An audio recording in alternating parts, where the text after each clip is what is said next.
Perfect. So right now we can officially start. So thank you for joining us on the final lecture today. Last but not least, Maciej Pokorniecki will give us some lecture about pentesting. So he's someone who's been shaping the IT and telecommunication landscape for nearly 2 decades.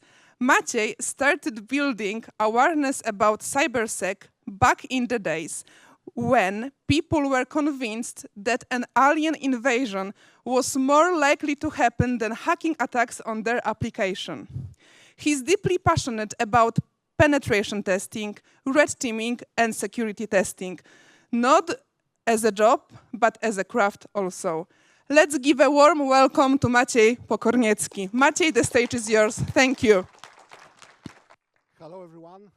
Here Maciej Pokorniecki on this side, and I'm really glad that you are here, that there is late hours, last presentation, that you are my hero, I would say that, from that perspective of the security.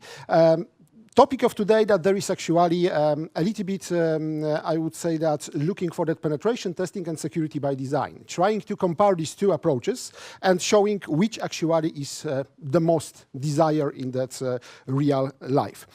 I started with the quote, "A journey of the thousands of miles begins with the single step," that let's start and make this first step. Shortly about me, I'm penetration tester, AppSec passionate, and security department leader in Nokia. I'm in cybersecurity from that 2006, and there is a really, as was mentioned here, yeah, that many, many years ago, people completely did not believe that some of that attack for that application, some of the problem with that security could be really something important. That people mostly think that there is only Hollywood production when there is hackers in the hoodies, in the basement, and trying to attack the system. Now, world is changed, and I would say that possibility of the attack for that system is a very realistic and could happen every single day. In case of my certification, only basic ones which confirm that my competences correlated with this topic. What's in today's agenda? We start a little bit about that context here, why really application security is important and what in this all of that security landscape of that application is the most important here. Next, I will try to define a little bit what is a penetration testing and what is security by design. And by the way, that question to you, that who actually working with that secure by design, who adopting DevSecOps approach in the daily activities of the development? Do we have anyone? Oh, I see that one. There is still okay. But not be worried. I will define these topics and give you some of the brief how it is constructed. Next, I will touch a little bit topic correlated with inclusion of the security in that application architecture, to be sure that this topic is correctly embedded in that overall process. And finally, I will talk a little bit about the two examples. Relatively practical examples from that daily activities. One example that will be not so perfect in case of the security, and second one that will be better one, when we are actually tracking this concept of secure by design deeper. Finally, we have, I guess, that some of that few minutes for that question and answer, if we have so. Okay, wide, right, and complex approach to application security is so important. I don't like so much to use that statistics, but there is one of the figure what I found in that report from the last year, which is very interesting. It says that average cost of cybersecurity attacks in 2024 achieved level almost $5 million. There is 10 increase over last year, and the highest result ever. And that number actually giving us some of that perspective here, yeah? How important is this cybersecurity ground now? And chunk of this, I would say that attacks which happened, that there is attacks for that applications, for that application interfaces. And when we look deeper, what we really protect? Because we talk about that application security, system security, but what is really about? It's about the data. Because data is our treasure. Yeah? From the practical perspective, we need to concentrate on the data which is stored, processed, or transferred by IT systems in that many different forms. And we need to be sure that this data is correctly protected by the application which actually serve it to the people, serve it to the customer. We can talk here about that personal data, personal identifiable information, that it could be anything what defined us, our first name, last name, some of that ID number, phone number, and many more sensitive information which touch us directly. It could be some kind of that industrial standards, industrial secrets, correlated with the standards also as well, what we are processing in our professional duty. It could be some of that confidential information what we are processing also in our professional activities. Financial data, some of the profiling data. This list is really broad, and I would say that infinity in case of that defining. I use only that few common example. And from whom and what we need to protect ourselves. We need to protect ourselves against that some of that organized groups of that cyber crimes, yeah, who actually wants to make money on our data, yeah, sell it, use it. I would say that grab the money from this part. Next, there is a disclosure about authorized entities. Yeah? We need to know that there is a very important vector here. People who actually have formal access to data, yeah? Who are using this data to provide some of the services for us, who are processing our data to fulfill that some of the requirements of that different type of that process. And here we can discuss about the two situations. One, there is some of that omission mistake when the people share this data with others, and another situation when there is an intentional act. And in this situation, we are usually talk about some of that insiders who are actually drilling our company from inside and generating some of the data breach and send data out of our system. And finally, last but not least, we need to also protect our application against some of that accidental or intentional events which stop them, which actually stop that data processing and makes system unavailable. Yeah? And that could be the situation, for example, correlated with the different blackouts, some of that unavailability of that internet. Now we need to realize that almost 100% of our daily activities based on the different form of the applications. There is a reason why this access to that system is so important. Okay, now touch a little bit definition of the pen testing and secure by design. I will try to show you similarities and differences. What is pen testing? Pen testing is a situation when good guys doing same things what bad guys do, but for the good purpose. Yeah? There is a situation when we apply hacking methods, ethical hacking methods, to check that real security posture of our system. Yeah? We are testing ourselves. One important disclaimer, what we need to use here is the fact that we should pen testing only systems which are in our possession, which are owner of these systems or actually have an agreement from the owners to perform it. When we talk about the secure by design, it's a situation when security measures and all of the security controls what we are implementing are directly integrated with solution architecture. And here I want to emphasize this integrated, because from the practical perspective, it's not a situation when security is added as a module, yeah? That we are developing our application and later we try to make it secure. Yeah? There is not secure by design, and we need to avoid this type of the scenario. When we are looking also for the specific aspect of the security by design, we need to correctly embodying it on the strategical, tactical, and operational level. On the strategical level, we need to correctly select direction, how to implement secure by design in that organization. On the tactical level, we need to define that programs and projects. And finally, on the operational level, really we need to implement it on the ground. Important is also that security by design is not exist without high-level management support in that organization. Is something what cannot be implemented bottom-up. We need to implement it top-down. And now when we are looking for the, I would say that two sides, pen testing and sec by design. Both are important, and we cannot say that which one is more important in that real environment. Something what we're looking for, there is this kind of the synergy, yeah? When we are implementing secure by design and also penetration testing at the same time. Okay, but why we really talk about it now? That why this topic of secure by design is so important? And as usual, if nobody knows what it's about, most probably it's about that money. And there is actually that situation what we observed here. There is also one of that analysis when was compared that how much cost implementation of the security controls when we look from the different stages of that application development life cycle, application life cycle. And when we assume that security is implemented in the design stage, when we correctly put all of the specification of the controls in that architecture of the solution, it could cost us once. If we forgot to do it in the design and try to do it in the implementation phase, it could cost us 6.5 times.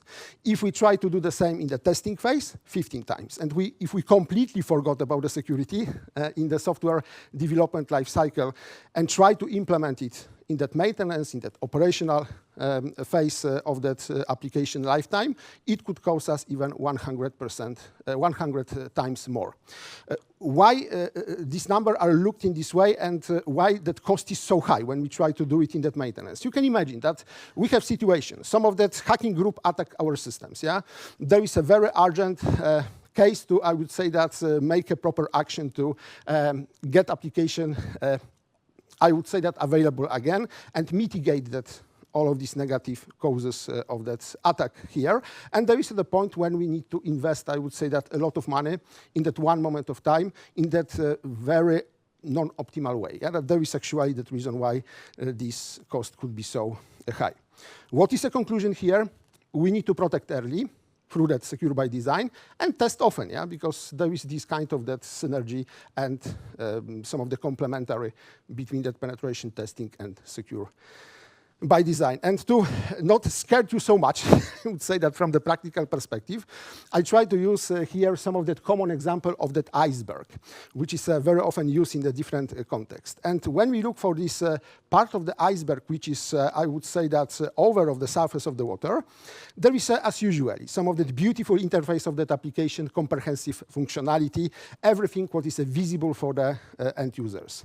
When we look for this part, which is below surface of the water, there is this hard, tedious work, what we need to invest to correctly protect this application. And where is our secure by design? Secure by design is even deeper. There is this part, I would say that on the bottom of this iceberg, completely invisible, and there is a reason why, without support of that management of the organization, without this strategical decision in this context, it's very hard to implement this strategy in our life. And how look like software development life cycle with that inclusion of this secure by design concept? I try to go through that all of the stages here and give you some of the comment what from the security perspective should be integrated with each of them. First, there is a moment in time when we are collecting requirements correlated with that application, correlated with the solution, what we are creating. These requirements usually is provided by the business in the organization as some of the problem statement, what need to be solved. Next, team of that architects translate this problem statement for that real requirements related with that functionality of that solution which be created. What is important from the security perspective in this point is to, I would say, that evaluate that logic of this solution from the context of that security requirements. We need to be sure that by that implementation of that functionality in that way which is proposed, we are not breaking any specific security rules and limitations. Next, we are going to the design phase. In the design phase, more or less, we are, I would say, that selecting the controls which be used for that construct application, construct that solution what we try to implement. We are selecting frameworks, we are selecting components and define that source of them. What is important here, obviously, to be sure that we are selecting only secure components from which we are construct the application.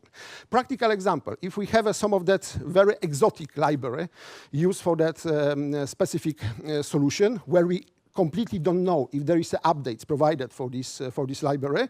Trying to use something like that in the production environment, there is, I would say, that some of that starting of that huge problem, and I would say that security avalanche which fall down. That there is actually the point here, and we need to concentrate on this to make a right selection. Next, there is a coding, and in case of that coding, what is the most important? Do we have any developers in our room here? If you maybe can say that when we are developing application and when security guys or anyone else say you that please make this application secure, what is the most problematic things for you? Do we have someone who actually want to share his thoughts here? I see the hand here. What does it mean, according to the people coming to the developer, that Yeah, and there is actually right point. There is a specification what it really means, that what is this security at the end, that we need to get that very clear specification of the things. In that most of the cases, developers are expect that will be some of the tasks, including the backlog, when we have a clearly defined that reference, what really needs to be implemented to be sure that application is secure. To say that make application secure means nothing, yeah, at the end. That there is a very important also in this stage of the coding, to be sure that there is a very clear specification of the controls which needs to be implemented in application. Also reference to that best practices, yeah, because we don't need to, I would say that, discover the wheel from the scratch completely, because there is a still huge amount of that external and probably in that many companies also internal source of knowledge, like standards, like policies. External, there is some of that organization which are researching here this topic, and we can refer to this source when we are actually try to define that some of the controls which need to be implemented by the developers. But we need to have a clear statement, what is needed, and after that, clearly, I would say that track if these controls are correctly implemented. Next stage, there is a testing, yeah? And from that, I would say that classical software development life cycle, there is some of that functional unit quality tests which are executed. And from that security perspective, we need to add here and integrate security evaluation, security tests. Next, we are going to that implementation. And here, important is actually be sure that this environment, when we are going to host our application, we are going to put it in that space, we implement all of that, I would say that fundamental controls, like limiting access to this environment, like make a hardening of the services which are listening there. Now, as you know that, in that most of the cases, we are deploying in that cloud environment, in that containers environment. And in this type of that environments, many times, I would say that this thin blue line between that be secure and be insecure, there is one click, yeah? And we need to be sure that there is not a bad click, yeah? That we need to be sure that clicks be right. And finally, that there is a maintenance, yeah, because our application, after is deployed, we cannot forget about it, yeah. From that practical perspective, there is a needed ongoing maintenance. What is the most important in that maintenance? Obviously, that there is a periodical penetration testing, vulnerability scans. There is updates to be sure that we still, I would say that implement that updates and upgrades for that all of the components which are in use, and obviously that permanent monitoring.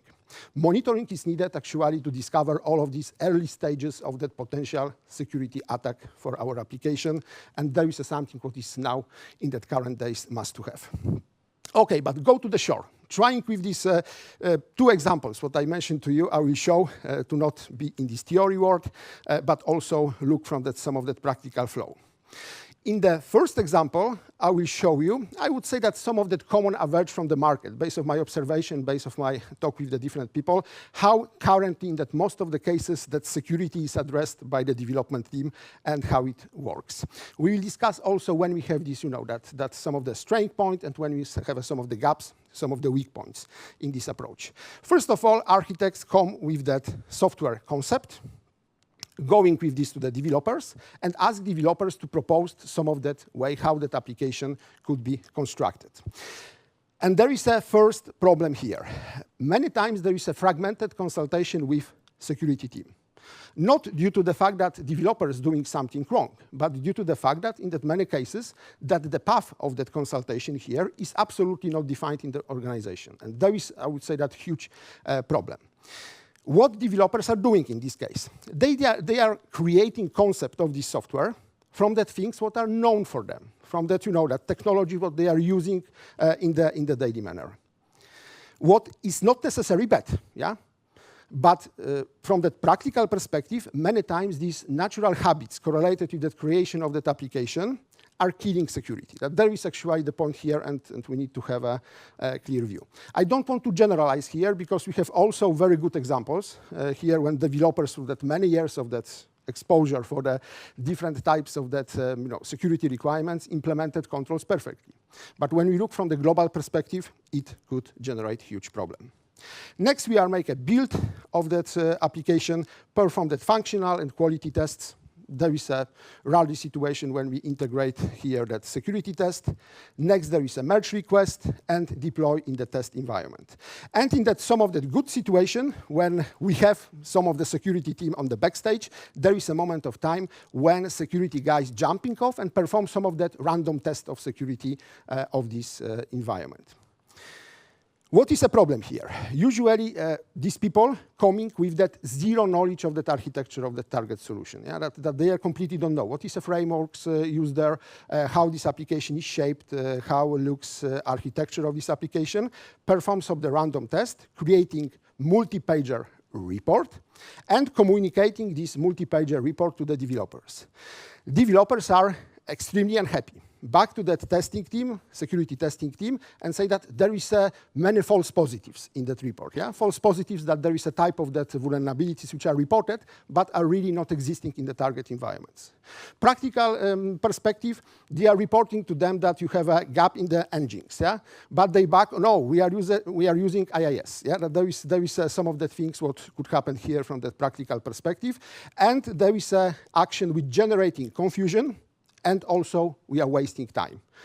Because here we need to have many interaction between these two teams to finally decide about that list of that findings which should be mitigated, which generating that real risk for the data for that application.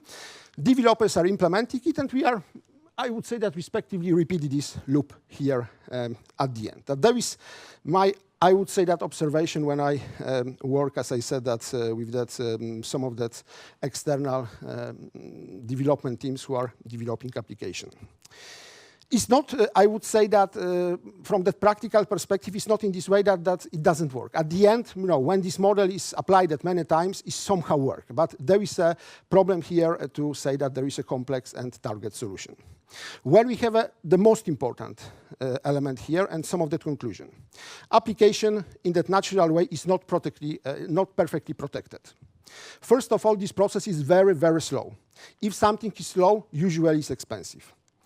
Another problems, we are not including all of the actors, yeah, because as I said, that security team is completely not involved here. Also, there is in that many cases fragmented involvement of that operational team when I would say that construction of this solution is put together. It could generate some of that ineffectiveness and misunderstanding. What we can do to make this situation better? Be not easy, but when we, I would say that approach it in that very positive way, at the end, all of the people are happy and that good guys winning. That's in this case, we should look for that changing a little bit our strategy and going for the DevSecOps approach. What is DevSecOps approach? Because there is some of that buzzword which is used many times, but I try to, in that very simple words, describe it a little bit for you. Dev, there is a from the development, sec, there is a from the security, and ops, there is a from that operations. And in practice, we are looking for that situation when dev guys knows what sec guys knows and what they are doing from that practical perspective. Sec knows what dev is doing. Ops know what sec is doing, and sec knows what ops is doing. And finally, we are looking for that also solution when dev is aware what ops are doing, and ops is aware what dev is doing. No, it doesn't mean that we are looking for developers to be security specialists. Absolutely not. If we have a dedicated people who are looking for this topic, they still be driving it. That will be owner of it. However, this knowledge is needed to be sure that they, for example, know when they need to make this consultation based on this process what I presented to you before. And now when we try to use this idea of the DevSecOps for that stages of that software development lifecycle, what I presented to you, we have this kind of the drawing. On this drawing, we have the same phases, what I described you before. We have a requirements, we have a design, we have a coding, deploy, and maintenance. But what is specific here? We address this process for that micro changes in our application, yeah? To be sure that there is not a case when we have a very, I would say that big massive code of that application when we need to apply quickly all of these changes. This DevSecOps will actually work when we address it for the small chunks, and these chunks are actually defined as a pipelines. From the practical perspective, we are looking here for that continuous adaptation of the process to that real situation. Continuous adaptation is correlated with that continuous feedback. And there is a reason why this chunk of that change needs to be small. When we try to answer for the question how to eat a big cake, yeah? From the practical perspective, preferably one piece at a time. And there is the same when we are looking for that application. When we try to look for that application as a sum of that block of that functions, which include that sometimes there is hundreds and thousands of that features and functions, we should look for this application from that microservices perspective. That each of these functions should be isolated enough to be sure that we can put it in this DevSecOps infinity loop. Also, we need to look from the practical perspective here and not be on that, I would say, that another side here. From that one of the side is important to divide this application, but still, we need to see that big picture. Yeah? We need to go to the situation when we see the trees, but do not forget that these trees are making the forest. That there is a reason why here we need to have this kind of the view from the practical perspective. But only, I guess, in this kind of that architecture of that solution, we can successfully implement DevSecOps approach. And when we concentrate for this micro change, how there is a translated from that perspective of that process. And here, I want to show you, I would say that this right approach, that way how we can include that all of that stages of that DevSecOps in that real life when we are going through the process. First of all, we can divide. Obviously, that this division could be different. I propose something what actually I see that works in that real life, and there is a reason of, I would say, that speaking about it. We have architecture and construction phase, we have a coding and deployment, and finally we have a maintenance. Quite natural because there is a somehow correlated to this overall life cycle. In case of this sub-element here, for that architecture we have a continuous design, and we have a continuous construction. For that coding we have a continuous coding and continuous delivery and implementation. And finally, in that maintenance, we have a continuous maintenance. And what we are doing in these individual stages here, first of all, when we actually getting information from the business about that needed functionality or actually definition of the problem which need to be solved by the solution, by the application, we need to answer for a few questions. First of all, if change will be secure and consistent. Yeah? That there is actually the point when we analyzing this logic of that proposed change. Same like I show it in this process, which actually one by one included all of that elements. Second, very important aspect, which is also many times missed, what data will be processed. We need to have a data inventory, yeah? Because if we assume, as I mentioned to you before, that data is our treasure, we need to be sure what this data is. What is a classification of the confidentiality of this data, and what specific, I would say that, requirements correlated with security, compliance, and privacy needs to be addressed towards this data. At the end, this red box, there is our objective here, what we actually looking for at the end of this process. Obviously, due to that limitation of the time, I cannot go very deeply for that each of these blocks. But at the end, we are looking here for that list of the controls to implement. This list will be agreed between development team, between security team, and between that operational team. Next element, there is a continuous construction. There is a moment of time when we are defining these technical aspects of this environment, what we are putting together, when we define that these components, what we are going to use for that application. Here we need to answer for the question if components follow the SEC standards. Yeah? And there is a situation, what I mentioned to you before. We need to be sure that we are using only secure components, these components which are maintained over the time, minimum in that, that's assumption of this frame when we have an application in the live environment. Sometimes we can make a mistakes, yeah, because there was a many situation when libraries be still treated as a secure, but at the end there was a found that they are insecure. But we need to make this decision based on that current level of knowledge. Next, we need to model threats. We need to look actually when we have a potential enemies, who actually could try to attack us, what actually could cause that problem for the security, could, I would say, that affect our system. And based on this analysis, we should, I would say, that make an optimization of that list of the controls. And there is actually this first element when we can see that this, I would say, that important aspect of DevSecOps. There is a continuous feedback. if we find out that after these threat modeling activities, some of the controls need to be added, modified from the practical perspective, this feedback immediately should be provided to the previous stage when we actually constructed some of that requirements and implemented even before we start coding of this application. That in this situation, we have this security in the design, and that security is directly embedded inside of the design. Next, we are going to that coding stage, which is probably the most comprehensive in case of that elements what need to be addressed from that security point of view. And de facto, people who are programming applications, who are put the code, are from that criticality perspective the most important element of this security chain. First of all, what we mentioned before, we need to have a clear definition of that security controls which need to be implemented, and these controls need to be formally included in the backlog to be sure that there is not some of the random implementation of that security controls. Second, there is actually embedding security controls into the code, that we need to code in that right way. We need to use that everything what we are obliged to use in case of that specific requirements. Some of the practical examples, many times in case of the programming of that application, we have problems with that possibility of that malicious injection, that it could be SQL injection and many other form of that injection. And in that most of the cases, there is a directly correlated with that insufficient way of that escaping and filtering user input. And here, I would say that from the practical perspective, as a developers, we need to care that this input be correctly addressed. Next, when application is coded, we have a code of the application. Before that, we commit this code and upload it to that repo. Very good practice and something what giving us a huge benefit. There is a usage of that pre-commitment hook.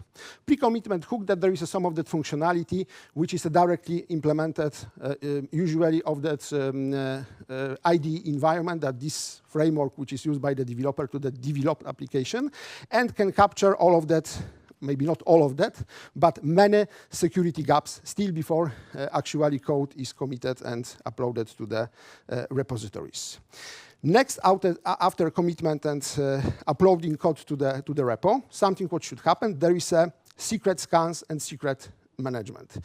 Secret scans, that there is from the practical perspective situation when we are looking for this code which is actually uploaded to that repo, to find out if there is not any kind of that passwords, any keys which are be found there.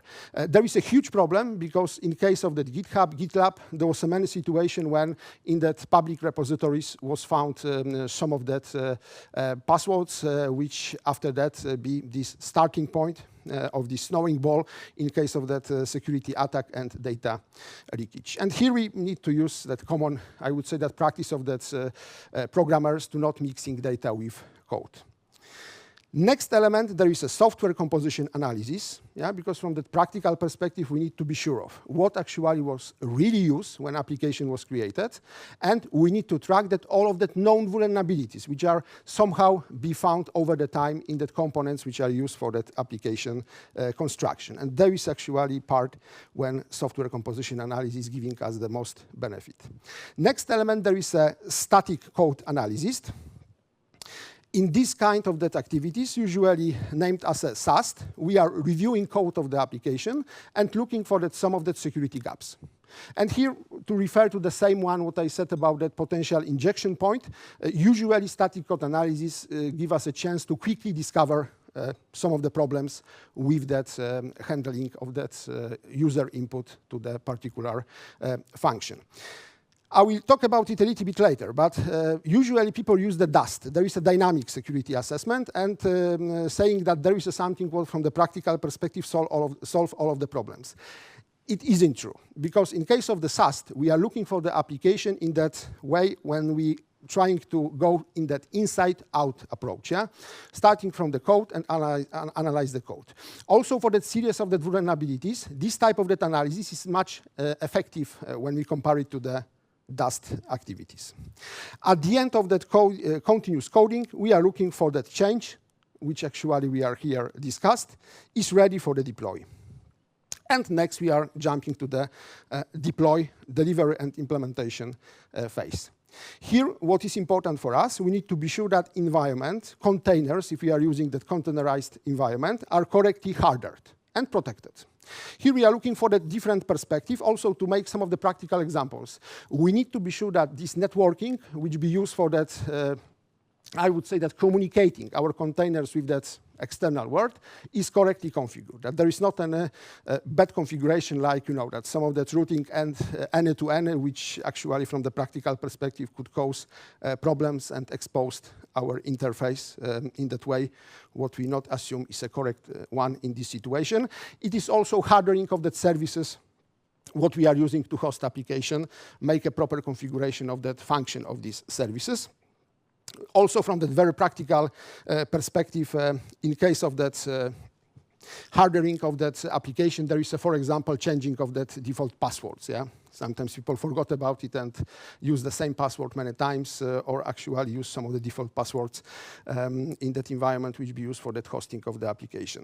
Next, there is a code merge request, publishing it UAT environment, and dynamic scans through the dust. Here in the dust, we are actually looking in the contrast to the SAST, we are looking from that outside-in perspective, yeah? When we are actually test that complete environment after deployment, when we have something what at the end be served to the user. Next, there is a production implementation of our change. And finally, our objective, our target for this stage, there is to be sure that change is deployed in that production environment and can be used by the user. And next, we are reaching this last but not least element here, that there is a maintenance, this continuous maintenance. When application is in the production, users are using this application in the daily manner. What we need to do? We need to perform these periodical vulnerability scans or end penetration testing, depend of the situation, depend of the criticality of this application. We need to manage access control. This access control I put here literally because from that practical perspective, there is one of the key elements in that, I would say, that production environment. Many times we have a situation of that disclosure of the data, not because some of that, that sophisticated attack happened, but only due to the fact that there was some of that very, I would say, that basic lack of that proper implementation of that access limitation. Next element, there is obviously that patching management. As I also said before, we need to be sure that application is correctly, I would say, that updated and upgraded over the time. And finally, there is a monitoring and incident management. Also, as I said, probably currently, there is not a situation when application is completely out of the space of the potential attacks, especially that we need to know that in that many situations, these attacks are generated by the bots. Yeah? There is not a situation that there is some of that bad guy in the hoodie in the basement, as I mentioned before, but there is some of the bots. When the bots find that some of that lucrative target, trying to automatically hack this target and communicate it back to these cyber groups for which this bot is working. That there is another reason why security is now must to have, and we need to correctly approach it.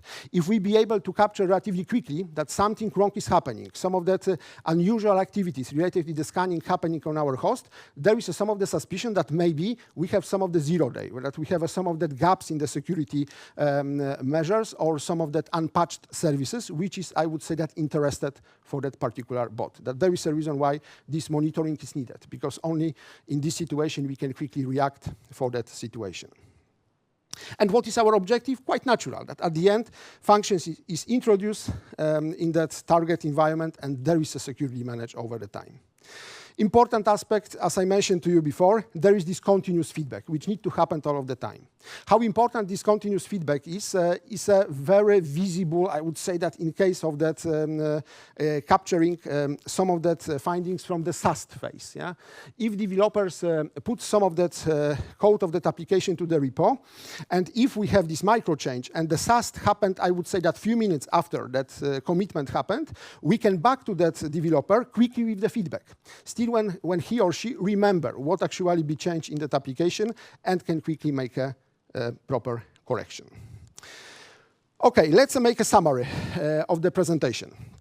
First of all, simple security gaps cause the biggest problems. Many times people looking for that, high-hanging fruits, for that some of the very comprehensive security gaps, but problem usually is very low. That there is some of the problem, for example, with that up-to-date components. We haven't some of the process which give us a chance to update that components of the application on time, and it opened the broadly gate for that attacker, and attackers will use it, yeah, because there is also common true and theory correlated with the security here that we as guys who are defending our systems, we need to protect all of that, 1,000 gaps if we have that number of the gaps in our system.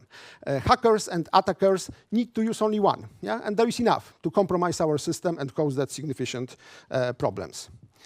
Start from the top and start with why. We need to concretely answer for the question why we need this protection. And after that, we can answer for the question how and what need to be done. Many times people say, okay, I need a security, let's make sum of security. It's not about the sum of security, it's about that security which based on that analysis of that particular environment, what we are handling. There is not one size fits all. Yeah, there is important point, and there is also not one gold recipe which can be applied to that all of the situation. Combine the efforts of that all of the project members. And I think here mostly about the architects, about the developers, about the operations guys, and about the security teams who are working here on the field. One for all for one. Maybe there is some of the general statement here, but many times, be honest with you, what I observed in practice, there is a situation when the developers developing applications say, okay, security, there is a case of the security team. Yeah? Security team is doing some of that penetration testing. They know that we are not care about that operations environment. There is ops guys who are doing it. And in this situation, we are closing ourselves in silos. And where is the space for that potential incidents? There is, I would say, that this teeny space between that silos. That there is the point here that we need to reduce this space and make these people work together. Don't give up, keep trying, yeah?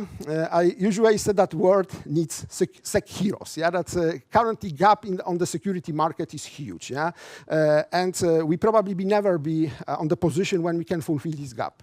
How we can fulfill this gap, partially, there is actually achieve this synergy between that SecOps dev teams, mostly including the architects of the solution. When they work together, there is a situation when they are working that synergic manner. Yeah? That synergy, there is a situation when you have a 1 + 1, it's not equal 2, it equal 2.5 or maybe 3 in this situation. And probably there is only one way how to address it. At the end, we have a people. And I want to close with that some of that sentence here by Mel Brooks, that there is a hoping for best, expecting the worst. There is actually a way how brain of the security guys is working. We still need to watching, even we are feel relatively secure in that particular moment of time. Thank you very much for your attention. And as I said at the beginning, thank you very much that you came here at late hours and want to hear it, what I prepared for you and want to share. I put in the presentation also link to my LinkedIn profile. If you have any question over the time, you can write me a message. I'm happy to answer for it. And now that I guess that we have a few minutes still before end of the end of the slot, that I would say, start discussion. That if yes, you have, let's start maybe discussion. Some of the question. Who wants to start a discussion with Maciej, if anyone wants to start? Yes, we have our we have our guy. Great. What do you think about connections with legacy firmware? So, for example, we have our application, we can make it secure, but we have a system that uses old protocols that are completely unencrypted, and we have to deal with it somehow. Yeah, that is a very good question, and I think that this question is important in the many situations, and there is mostly about this technical depth what we have from the practical perspective when some of the system cannot be protected correctly because of that many different reasons. Maybe they are big monolithics and we cannot apply for this monolithics platform DevSecOps approach, and another application which is actually modern.